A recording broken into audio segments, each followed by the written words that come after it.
નમસ્કાર મિત્રો, આપ સૌનું સ્વાગત છે એક નવા અને રસપ્રદ વિડીયોમાં।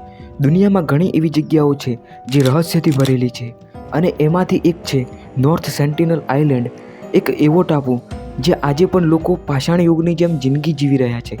આ ટાપુ અંદમાન અને નિકોબાર આઇલેન્ડનો એક ભાગ છે, પણ અહીં વસતા સેન્ટિનેલીસ લોકો વિશે આપણે બહુ ઓછું જાણીએ છીએ। તેઓ બહારથી કોઈ પણ પ્રકારનો સંપર્ક નથી ઈચ્છતા અને જે કોઈ નજીક જાય તો તેના પર હુમલો કરે છે। તો આજે આપણે આ રહસ્યમય ટાપુ અને ત્યાં રહેલા ગૂઢ સમુદાય વિશે વિગતવાર જાણીશું। Sentinelese were first contacted by the government in 1990.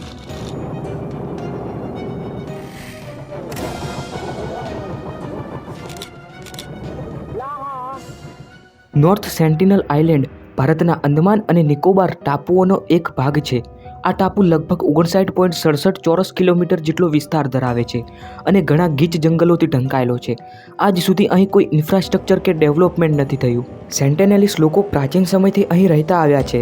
વૈજ્ઞાનિકો માને છે કે તેઓ 60,000 વર્ષ પહેલાં આ ટાપુ પર આવ્યા હશે।